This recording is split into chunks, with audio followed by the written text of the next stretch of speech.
Tariff વોરના કારણે વિશ્વભરનું શેરબજારનું market છે તે ડાઉન થયું છે. ઘણા બધા ઇન્વેસ્ટરોને નુકસાન થયું છે. આપણી સાથે શેરબજારના નિષ્ણાંત છે અમિતભાઈ ચાવડા, તેમની સાથે વાત કરશું. અમિતભાઈ, આજે વહેલી સવારથી જ જયારે બજાર ખુલ્યું છે અને વિશ્વભરના બજારમાં તેની અસર જોવા મળી રહી છે, ખાસ કરીને ભારતીય બજાર ઉપર કયા પ્રકારની અસર છે અત્યારે? ભારતીય બજાર ઉપર અત્યારે આ ટ્રમ્પ સાહેબના ટ્રેડ વોરના કારણે ઘણી બધી અસર થઈ છે. શુક્રવાર ફ્રાઇડેના દિવસે 5% યુએસ માર્કેટ પડેલું હતું, એની અસર આજ સવારથી જ જોવા મળેલી છે. આપણું માર્કેટ પણ 4% ડાઉન થઈ ગયું છે એના કારણે.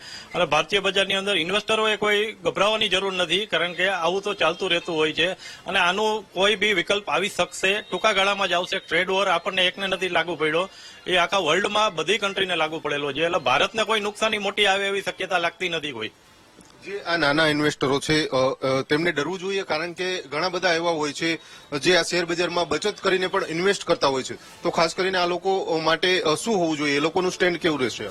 સ્ટેન્ડની અંદર એવું છે કે અત્યારે જો ટ્રસ્ટ કરી શકે, થોડો વિશ્વાસ કરીને ચાલે તો માર્કેટની અંદર પોઝિટિવ થશે ખરા. કોઈ તકલીફ જેવું છે નહીં. ટ્રેડ વોર બહુ લાંબો ટાઈમ ચાલશે નહીં, કારણ કે આનું કંઈક ને કંઈક સોલ્યુશન વહેલા મોડું આવશે.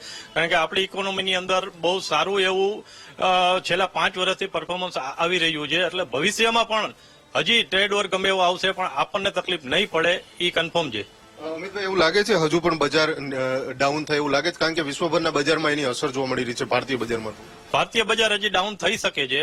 આ 4% પડ્યું છે, હજી બીજું 4% પડી શકે, પણ એનાથી બીવા જેવું નથી. એ રિકવરી આપશે ખરા ટૂંકા ગાળામાં. આની પહેલા પણ ટ્રેડ વોરના નામે માર્કેટ પાડેલું હતું, રિકવરી થઈ જ હતી અને પાછી થશે ખરા.